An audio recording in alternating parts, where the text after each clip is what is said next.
نحمده ونصلي على رسوله الکریم اما بعد۔ اس نشست سے ہمارے جس درس کا آغاز ہو رہا ہے وہ سورہ حج کے آخری رکوع پر مشتمل ہے، تو پہلے ہم اس پورے رکوع کی تلاوت کر لیتے ہیں اور اس کا ایک رواں ترجمہ، پھر اس کی ایک ایک آیت پر تفصیلی گفتگو ہوگی۔ اعوذ باللہ من الشیطان الرجیم، بسم اللہ الرحمن الرحیم۔ یا ایھا الناس ضرب مثل فاستمعوا له ان الذین تدعون من دون اللہ لن يخلقوا ذبابا ولو اجتمعوا له وإن يسلبهم الذباب شيئا لا يستنقذوه منه ضعف الطالب والمطلوب ما قدر الله حق قدره ان اللہ لقوی عزیز۔ اللہ یصطفی من الملائکۃ رسلا ومن الناس ان اللہ سمیع بصیر۔ یعلم ما بین ایدیہم وما خلفہم وإلی اللہ ترجع الامور۔ یا ایھا الذین آمنوا ارکعوا واسجدوا واعبدوا ربکم وافعلوا الخیر لعلکم تفلحون۔ وجاہدوا فی اللہ حق جہادہ هو اجتباکم وما جعل علیکم فی الدین من حرج ملۃ ابیکم ابراہیم هو سماکم المسلمین من قبل وفی ھذا لِيَكُونَ الرَّسُولُ شَهِيدًا عَلَيْكُمْ وَتَكُونُوا شُهَدَاءَ عَلَى النَّاسِ فَأَقِيمُوا الصَّلَاةَ وَآتُوا الزَّكَاةَ وَاعْتَصِمُوا بِاللَّهِ هُوَ مَوْلَاكُمْ فَنِعْمَ الْمَوْلَى وَنِعْمَ النَّصِيرُ۔ صدق اللہ العظیم۔ یا ایھا الناس، اے لوگو، ضرب مثل، ایک مثل بیان کی جاتی ہے، ایک مثال بیان کی جاتی ہے، فاستمعوا لہ، بس اس کو بڑی توجہ سے سنو۔ ان الذین تدعون من دون اللہ، یقیناً وہ ہستیاں کہ جنہیں تم پکارتے ہو، جن سے دعائیں کرتے ہو اللہ کے سوا، لن یخلقوا ذبابا، وہ ایک مکھی کی تخلیق پر بھی قادر نہیں ہے، ولو اجتمعوا لہ، چاہے وہ اس کے لیے جمع ہو کر زور لگا لیں۔ وَإِن يَسْلُبْهُمُ الذُّبَابُ شَيْئًا، اور اگر مکھی ان سے کوئی چیز چھین کر لے جائے، لَا يَسْتَنْقِذُوهُ مِنْهُ، تو وہ اس سے واپس نہیں لے سکتے۔ ضَعُفَ الطَّالِبُ وَالْمَطْلُوبُ، کیا ہی کمزور ہے چاہنے والا بھی اور جسے چاہا جا رہا ہے وہ بھی۔ مَا قَدَرُ اللَّهَ حَقَّ قَدْرِهِ، انہوں نے اللہ کا اندازہ نہ کیا جیسا کہ اس کے اندازے کا حق تھا۔ ان اللہ لقوی عزیز، یقیناً اللہ تعالی خود زبردست ہے اور قوت والا ہے۔ اللہ یصطفی من الملائکۃ رسلا ومن الناس، اللہ پسند فرما لیتا ہے فرشتوں میں سے بھی اپنے پیغامبر اور انسانوں میں سے بھی۔ ان اللہ سمیع بصیر، یقیناً اللہ تعالیٰ سب کچھ سننے والا، سب کچھ دیکھنے والا ہے۔ یعلم ما بین ایدیہم وما خلفہم، وہ جانتا ہے جو کچھ ان کے سامنے ہے اور جو کچھ ان کے پیچھے ہے۔ وإلی اللہ ترجع الامور، اور بالآخر تمام معاملات فیصلے کے لیے اللہ ہی کی طرف لوٹا دیے جائیں گے۔ یا ایھا الذین آمنوا، اے وہ لوگو جو ایمان لائے ہو، جو ایمان کے دعوے دار ہو، ارکعوا، رکوع کرو اللہ کے لیے، واسجدوا، اور سجدہ کرو، واعبدوا ربکم، اپنے رب کی بندگی اور پرستش کرو، وافعلوا الخیر، اور اچھے کام کرو، لعلکم تفلحون، تاکہ تم فلاح پاؤ، تم کامیاب ہو جاؤ۔ وجاہدوا فی اللہ حق جہادہ، اور اللہ کی راہ میں اللہ کے لیے جہاد کرو جیسا کہ اور جتنا کہ اس کے لیے جہاد کا حق ہے۔ هو اجتباکم، اس نے تمہیں چن لیا ہے، وما جعل علیکم فی الدین من حرج، اور تم پر دین کے معاملے میں کوئی سختی نہیں رکھی ہے، تنگی نہیں رکھی ہے۔ ملت ابیکم ابراہیم، یہ تمہارے باپ جد امجد ابراہیم ہی کی ملت ہے، انہی کا طریقہ ہے۔ هو سماکم المسلمین، اس اللہ نے تمہارا نام رکھا ہے مسلم، مسلمان، من قبل وفی ھذا، پہلے بھی اور اس میں بھی، اس قرآن میں بھی۔ لیکون الرسول شہیدا علیکم، تمہیں چن لیا ہے اس لیے تاکہ رسول تو گواہ بن جائیں تم پر، وَتَكُونُوا شُهَدَاءَ عَلَى النَّاسِ، اور تم گواہ بنو تمام نوع انسانی پر۔ فَأَقِيمُوا الصَّلَاةَ، پس قائم کرو نماز، وَآتُوا الزَّكَاةَ، اور ادا کرو زکوٰۃ، وَاعْتَصِمُوا بِاللَّهِ، اور چمٹ جاؤ اللہ کے ساتھ، وابستہ ہو جاؤ اللہ کے دامن کے ساتھ۔ ہوا مولاکم، وہ تمہارا مولا ہے، وہ تمہارا پشت پناہ ہے، مددگار ہے، حامی ہے۔ فنعم المولا، تو کیا ہی اچھا ہے پشت پناہ، ونعم النصیر، اور کیا ہی اچھا ہے مددگار۔ صدق اللہ العظیم۔ تمہیدی طور پر یہ نوٹ کر لیجئے کہ جس منتخب نصاب کا ہم مطالعہ کر رہے ہیں سلسلے وار، شروع میں بتا دیا گیا تھا کہ وہ 6 حصوں پر مشتمل ہے۔ پہلا حصہ چند جامع اسباق پر مشتمل تھا، دوسرے حصے میں ایمان سے متعلق مباحث تھے، تیسرے حصے میں اعمال صالحہ سے متعلق مباحث تھے۔ سورۃ الحجرات پر وہ تیسرا حصہ مکمل ہو گیا۔ اب چوتھا حصہ جو ہے وہ سورۃ العصر میں جو تیسری شرط نجات ہے، تواصی بالحق، حق کی وصیت کرنا، حق کا اعلان کرنا، حق کے لیے جہاد کرنا، حق کے لیے محنت کرنا، یہ اس کے مباحث پر مشتمل ہے۔ اور اس میں سب سے پہلا یہ درس ہے جو اپنے حجم میں بہت چھوٹا ہے، 6 آیات ہے کل، لیکن ایک تو یہ نوٹ کیجئے کہ یہ سورہ حج کا آخری رکوع ہے، اور قرآن حکیم کا جو عام اسلوب ہے وہ یہ ہے کہ اکثر و بیشتر جو صورتیں ہیں ان کی ابتدائی آیات بہت جامع، بہت گمبھیر، اور آخری آیات بھی فواتح کہلاتی ہیں، وہ آیتیں جن سے کوئی صورت شروع ہو رہی ہے۔ الف لام میم ذالک الکتاب لا ریب فیہ ھدی للمتقین، اب یہ فواتح سورہ بقرہ ہے۔ خواتین کہلاتی ہیں وہ آیات جن پر کوئی صورت ختم ہوتی ہے۔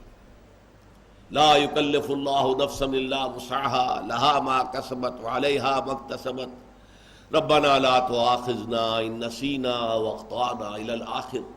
نہایت عظیم دعا پر سورہ بقرہ ختم ہو رہی ہے۔ ابتدائی آیات بہت جامع، انتہائی آیات یا اختتامی آیات بہت جامع۔ یہی معاملہ سورہ آل عمران کا ہے۔ بعض صورتیں جو ہیں وہ ابرپٹلی شروع ہو جاتی ہیں بغیر کسی تمہید کے، لیکن اکثر صورتوں کا معاملہ یہ ہے کہ ابتدا میں تمہید بڑی شاندار، بہت جامع، اور پھر اختتام بھی اتنا ہی جامع اور شاندار۔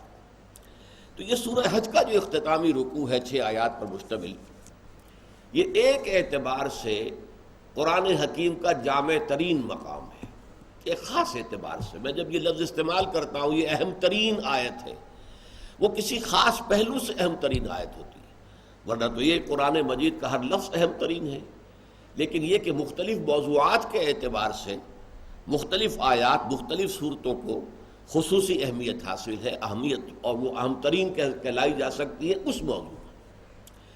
یہ جو اہم ترین ہیں 6 آیات، یہ اس اعتبار سے کہ ان میں دعوت قرآنی کا خلاصہ بیان کیا گیا، قرآن کس چیز کی طرف لوگوں کو بلا رہا ہے، اور اس دعوت کو 2 حصوں میں تقسیم کیا گیا۔ ایک دعوت عام ہے پوری نوع انسانی کے لیے، ایک دعوت خاص ہے وہ اہل ایمان کے لیے۔ دعوت عام جو ہے وہ در حقیقت دعوت ایمان ہے، مانو اللہ کو، مانو اس کی توحید کو، مانو اس کے صفات کمال کو، مانو مرنے کے بعد جی اٹھنے کو، مانو بعث بعد الموت کو، مانو حساب کتاب کو، مانو جزا و سزا کو، مانو جنت اور دوزخ کو، مانو فرشتوں کو، مانو وحی کو، مانو نبیوں کو، مانو رسولوں کو، مانو کتابوں کو۔ یہ دعوت ایمان ہے، مانو۔ اس لیے کہ جب تک کوئی شخص ان باتوں کو مانتا نہیں اس کو کسی عمل کی طرف نہیں بلایا جا سکتا۔ آپ کسی سے کہیں بھائی نماز پڑھا کرو، وہ اللہ کو مانتا ہی نہیں، آخرت کو مانتا ہی نہیں، قرآن کو مانتا ہی نہیں، تو آپ کس بنیاد پر کہہ رہے ہیں کہ نماز پڑھو؟ نماز پڑھنے کی بات آپ اس سے کہیں گے جو اللہ کو مانتا ہے، رسول کو مانتا ہے، قرآن کو مانتا ہے، اس سے تو آپ کہیں گے کہ نماز پڑھو۔ تو دعوت عمل تو ہوگی ان کو جو ایمان کا دعویٰ کریں کہ ہاں ہم نے مان لیا، ہم نے مان لیا اللہ کو، اس کی توحید کو، بعث بعد الموت کو، عالم آخرہ کو، نبوت کو، رسالت کو ہم نے مان لیا۔ اچھا مان لیا تو اب یہ کرو اور یہ کرو اور یہ کرو اور یہ کرو۔ چنانچہ 4 آیتیں جو ہیں ان میں آغاز تھا یا ایھا الناس، اے لوگو، دعوت عام پوری نوع انسانیت کے لیے، کسے باشد۔ آخری 2 آیات میں یا ایھا الذین آمنوا، اے وہ لوگو جو ایمان لائے ہو، اے وہ لوگو جنہوں نے مان لیا ہے، جنہوں نے تسلیم کر لیا ہے ان حقائق کو، اب ان کو پھر حکم دیا گیا ارکعوا واسجدوا واعبدوا ربکم وافعلوا الخیر وجاہدوا فی اللہ حق جہادہ فاقیموا الصلاۃ وآتوا الزکاۃ۔ اب دیکھیں کتنے فعل امر آ رہے ہیں۔ پہلے حصے میں فعل امر ہے ہی نہیں، ایک ہی ہے فاستمعوا لہ، کہ لوگوں دیکھو ایک مثال بیان کی جاتی ہے، غور سے سنو، اور کچھ نہیں۔ وہ دعوت عام ہے، اس کو سننے کے لیے صرف کہا جا رہا ہے توجہ سے سنو، دل لگا کر سنو، کان لگا کر سنو، بس کوئی فعل امر نہیں۔ اور آخری 2 آیتوں میں ارکعوا واسجدوا واعبدوا ربکم وافعلوا الخیر وجاہدوا فی اللہ حق جہادہ فاقیموا الصلاۃ وآتوا الزکاۃ واعتصموا باللہ، کتنے فعل امر آ گئے۔ یہ کچھ کرنے کا حکم ہے، احکام ہے، اور یہ کن سے کیے جائیں گے؟ یا ایھا الذین آمنوا، وہ لوگ جو ایمان لے آئے۔ تیسری بات تمہیداً ایک اور بہت اہم ہے نوٹ کرنے کی، اور وہ یہ ہے کہ قرآن مجید ایک خاص پس منظر میں نازل ہوا ہے۔ ٹائم اینڈ سپیس کا ایک خاص جو ہے حصہ اس میں نازل ہوا۔ سن 610 عیسوی سے لے کر 632 عیسوی تک قرآن نازل ہوا، یہ زمانہ نزول ہے قرآن کا۔ نمبر 2، ایک خاص علاقے میں نازل ہوا ہے، حجاز میں نازل ہوا ہے۔ حجاز ہی میں مکہ بھی ہے، مکی صورتیں، مدینہ بھی ہے، مدنی صورتیں، پھر حجاز میں آپ کے سفر رہے، تبوک کی طرف گئے تو کچھ صورتیں نازل ہوئی، آیات نازل ہوئی، قرآن پورا حجاز میں نازل ہوا۔ تو گویا کہ خاص ہے ٹائم اینڈ سپیس کمپلیکس جس میں قرآن نازل ہوا۔ اب اس وقت اور اس علاقے میں جو قوم آباد تھی، جو لوگ آباد تھے، وہ قرآن کے اولین مخاطب تھے۔ سب سے پہلے قرآن انہی سے خطاب کر سکتا تھا نا، ہندوؤں سے، چینیوں سے، رومیوں سے، ان سے تو خطاب نہیں ہو سکتا۔ خطاب کس سے ہو رہا ہے؟ وہ لوگ جو اس خاص پیریڈ میں 610 سے 632 تک جب کہ قرآن نازل ہوا، اور اس خاص علاقے میں وہ حجاز کی پٹی ہے، پہاڑی علاقہ ہے، اس میں جو لوگ آباد تھے وہ اولین مخاطب تھے۔ اب ان کا ذہنی پس منظر کیا تھا، ان کے عقائد کیا تھے، ان کا معاشرہ کیا تھا، ان میں خرابیاں کیا تھیں؟ ظاہر بات ہے کہ جس کو ہم کہیں گے کہ جلی انداز میں تو انہی چیزوں پر بحث ہوگی اور ان کی ذہنی سطح کے مطابق بات ہوگی۔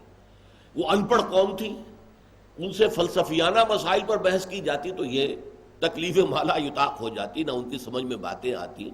ہمیں تو جیسا کہ قرآن کا مقصد تھا انہیں موٹیویٹ کرنا ہے، انہیں تیار کرنا ہے، تو ان کے ذہن کی سطح سے قریب ہو کر بات کی جائے گی تبھی وہ موٹیویٹ ہوں گے، ورنہ ان کے سروں پر سے بات گزر جائے گی۔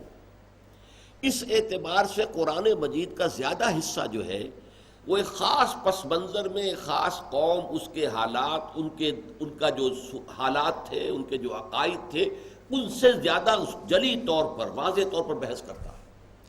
لیکن اس کے ساتھ ہی قرآن ابد الآباد تک کے لیے ہدایت نامہ ہے، 20ویں صدی کے لیے، 21ویں صدی کے لیے، اور بھی کوئی صدیاں آنی ہو تو ان کے لیے ہدایت نامہ قرآن ہے۔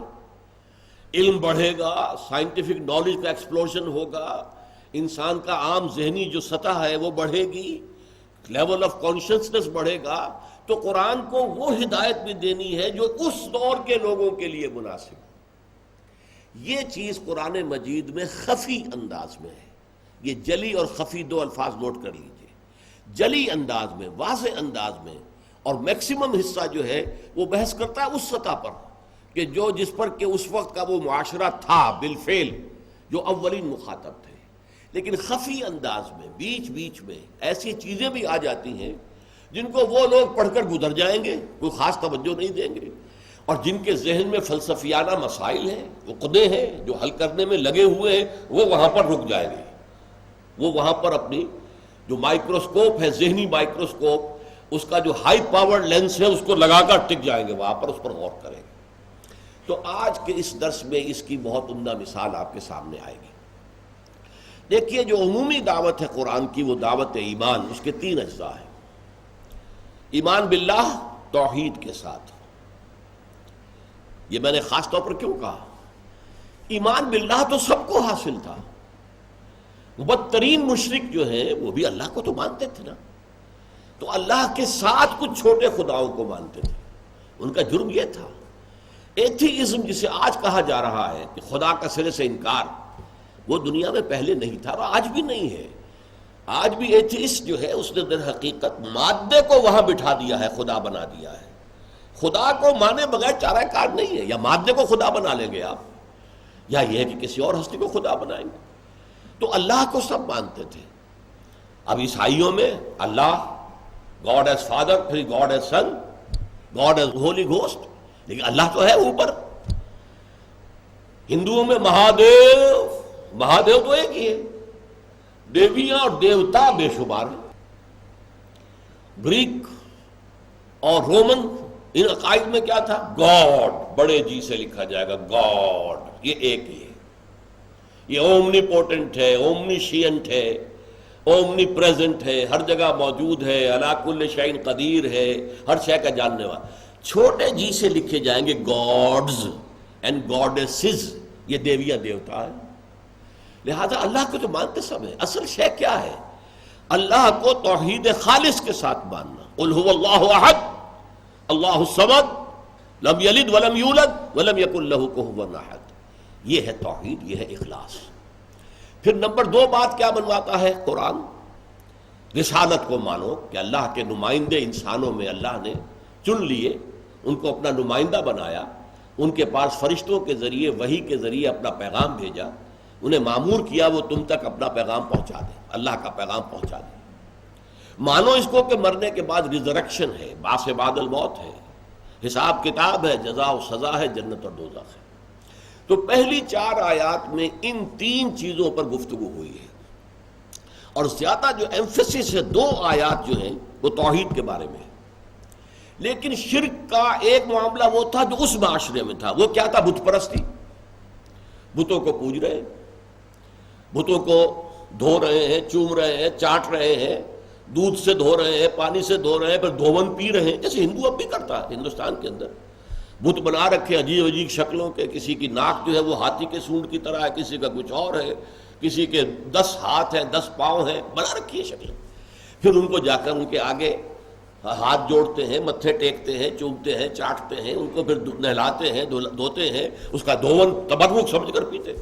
یہ ہے عامیانہ شرک جو دنیا میں رہا ہے۔ پہلے تو اس پر تنقید کی گئی ایک ضرب المثل کے طور پر، یا ایھا الناس، اے لوگو، ضرب مثل، دیکھو ایک مثال بیان کی جاتی ہے تمہارے توجہ کے لیے، غور کے لیے، فاستمعوا لہ، تو اسے بڑی توجہ سے سنو، سرسری طور پر نہ سنو، کان دھر کر دل لگا کر سنو۔ یہ ذرا فرق نوٹ کر لیجئے، سمع یسمع کے معنی ہے سننا، اور استمع یستمع اس کے معنی کیا ہے؟ غور سے سننا۔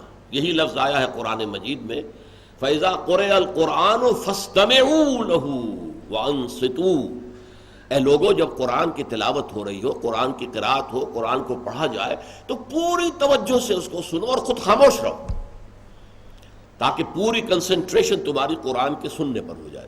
تو استماع کا لفظ یہاں پر آیا کہ اے لوگوں، ایک مثال بیان کی جاتی ہے، تم جو شرک کرتے ہو، تم جو بتوں کو پوجتے ہو، چومتے ہو، چاٹتے ہو، ان کے آگے نذرانے پیش کرتے ہو، بہت سے بتوں کے سامنے جو ہے قربانیاں دی جاتی تھی، بچوں کو قربان کیا جاتا تھا۔ آج بھی ہندوستان کے اندر بچوں کی قربانی دی جاتی ہے دیوتاؤں کے سامنے، ہلاک کیے جاتے ہیں بچے، یہ ہوتا ہے۔ تو فرمایا ایک مثال بیان کی جاتی ہے، ذرا توجہ کرو، غور سے سنو۔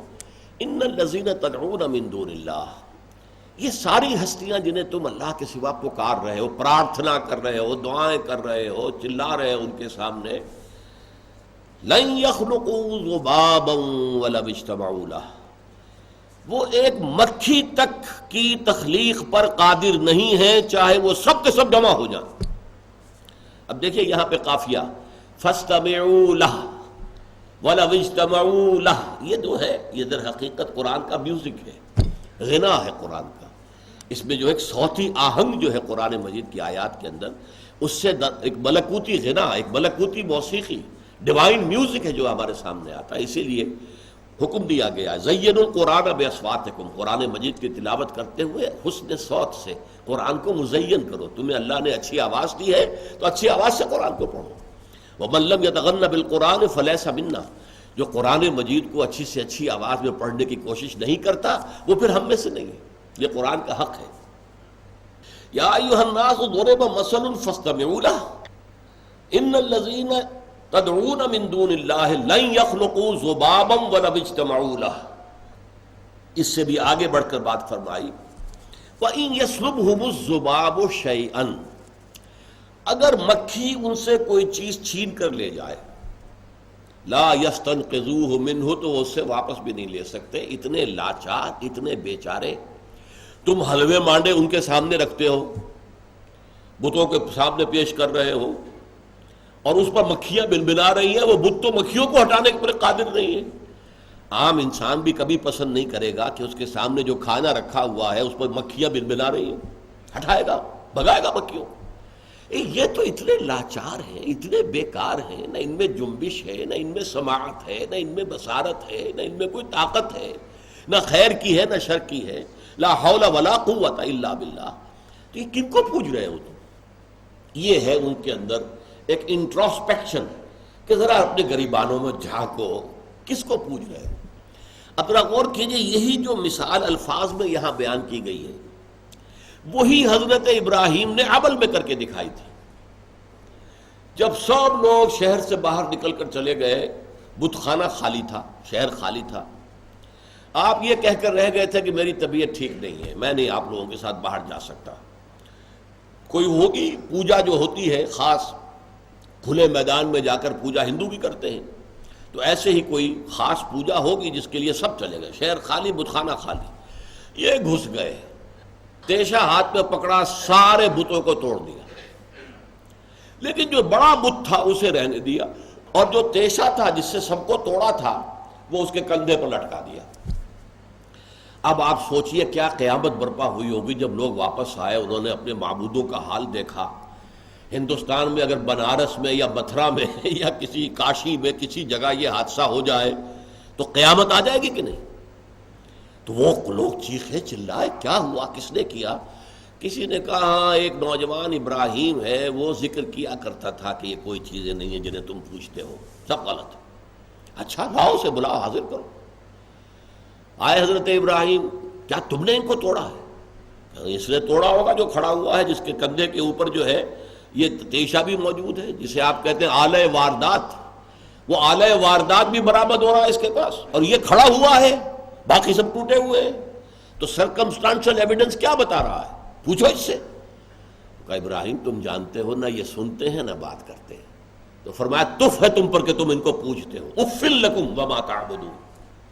ایک دفعہ جو آنکھیں کھل گئی ان کی، فرجعوا الی انفسہم، اب انہوں نے اپنے گریبانوں میں جھانکا اور کہا انکم انتم الظالمون، ظالم تو تم ہی ہو، غلط راستے پر تم ہی ہو۔ ابراہیم تو ٹھیک کہہ رہا ہے، یہ تو تم نے خود تراشیدم پرستم شکستم، تم خود ہی تراشتے ہو، خود ہی ان کو پرستش کرتے ہو، اور پھر بوسیدہ ہو جائے تو پھینک دیتے ہو اور تراش دیتے ہو۔ یہ تمہارے ہاتھ کے تراشے ہوئے ہیں۔ می تراشد فکر ما ہردم خدا بندے دیگر، رست از یک بنتا افتاد در بندے ذکر۔ بڑا عمدہ شعر کہا اقبال نے کہ بت کہتا ہے اپنے بت پرست سے یا بت تراش سے، مرا بر صورت خویش آفریدی، اے بت تراش تو خدا بنانے چلا تھا، تو نے اپنی ہی صورت میں مجھے بنا دیا، تیری دو آنکھیں میری بنا دی، تیری ناک میری ناک بنا دی، میرے دو ہاتھ بنا دیے، تم نے تو مجھے اپنی صورت پر بنایا۔ مرا بر صورت خویش آفریدم، برون خیش تن آخر چہ دیدم، اپنے وجود سے باہر تمہیں کوئی شے نظر آئی؟ کیا دیکھا تم نے؟ تو یہ معاملہ ہے کہ بت بنایا، تراشا۔ اچھا، یہاں ایک اعتراض ہو سکتا ہے، اور وہ ہے فلسفیانہ اعتراض۔ ڈاکٹر رادھا کرشنن، آپ کو معلوم ہے کہ ہندوستان کے صدر بھی رہے، بہت بڑے فلسفی تھے، علامہ اقبال کے ہم عصر تھے، اور جو مسلمانوں میں عظیم ترین فلسفی علامہ اقبال تھے تو ہندوؤں میں عظیم ترین فلسفی رادھا کرشنن تھے۔ یہ دوسری بات ہے کہ علامہ کی عمر 61 برس ہوئی اور ان کی 90 سے اوپر ہوئی ہے، تو وہ بہت عرصے تک زندہ رہے۔ تو انہوں نے جو ہسٹری آف انڈین فلسفی لکھی ہے، اس میں لکھا ہے کہ ہم بتوں کو نہیں پوجتے، بلکہ بت کو تو ہم اپنے میڈیٹیشن کے لیے ایک ذریعہ بناتے ہیں، توجہ کے لیے، مراقبہ جسے ہم کہتے ہیں، تاکہ کنسنٹریٹ کریں اس کے اوپر، دھیان لگائیں۔ دھیان، گیان اور دھیان دو چیزیں ہندی میں ہیں۔ گیان از معرفت، نالج، گنوسس، اور دھیان میڈیٹیٹ کرنا، توجہ لگانا۔ تو یہ ہم میڈیٹیٹ کرنے کے لیے ہم نے نشانی بنا دی ہے، یہ فلاں دیوی کی مورتی ہے، اس پر توجہ ہم لگاتے ہیں، تو در حقیقت اس مورتی کو نہیں پوج رہے ہوتے بلکہ اس دیوی کو پوج رہے ہوتے۔ لیکن یہ بات جو ہے یہ صرف ایک فلسفی کہہ رہا ہے۔ عوام کے نزدیک وہی بت بن جاتے ہیں ان کے معبود، اسی لیے انہیں دھوتے ہیں، ان کو چومتے ہیں، انہیں چاٹتے ہیں، صرف توجہ تو نہیں کرتے نا، بلکہ یہ کہ ان کے ساتھ وہ معاملہ کرتے ہیں، ان کو دھو کر ان کا دھون پیتے ہیں، سب کچھ کرتے ہیں، تو وہ در حقیقت عوامی سطح پر تو وہی معبود بن جاتے ہیں۔ تو قرآن نے سب سے پہلے اسی عوامی سطح پر گفتگو کی اور ان کی آنکھیں کھولی۔ یا ایھا الناس، اے لوگو، ضرب مثل، ایک مثال بیان کی جاتی ہے، فاستمعوا لہ، بڑی توجہ سے سنو، ان الذین تدعون من دون اللہ، یقیناً وہ ہستیاں جنہیں تم پکارتے ہو اللہ کے سوا، لن یخلقوا ذبابا ولو اجتمعوا لہ، وہ ایک مکھی کی تخلیق پر بھی قادر نہیں ہیں چاہے وہ سب جمع ہو جائیں۔ وَإِن يَسْلُبْهُمُ الذُّبَابُ شَيْئًا، اور اگر مکھی ان سے کوئی چیز چھین کر لے جائے، لا يَسْتَنقِذُوهُ مِنْهُ، وہ اس سے واپس نہیں لے سکتے۔ یہ تو ہو گیا معاملہ، وہ جو جلی بات آئی جو اس وقت کے لوگوں کا جو شرک تھا اس کے حوالے سے۔ اب ایک 3 الفاظ آئے ہیں اس آیت میں آخری، اور یہ عظیم ترین فلسفے کا خزانہ ہے، ضعف الطالب والمطلوب، بہت کمزور ہے طالب بھی، مطلوب بھی، چاہنے والا بھی اور جسے چاہا جا رہا ہے وہ بھی۔ یہ ہے ایک فلسفیانہ اصطلاح جو کہ یوں سمجھیے کہ جو 20ویں صدی کے علامہ اقبال کو، یا پھر ان کے شارح ڈاکٹر رفیع الدین جنہوں نے کہ فلسفہ خودی کی شرح کی ہے فلسفیانہ اصطلاحات کے اندر، تو یہ ہے ایک بہت بڑا فلسفہ، ضعف الطالب والمطلوب۔ اس پر گفتگو انشاءاللہ آپ اگلی نشست میں ہوگی۔ بارک اللہ لی ولکم فی القرآن العظیم ونفعنی وإیاکم بالآیات والذکر الحکیم۔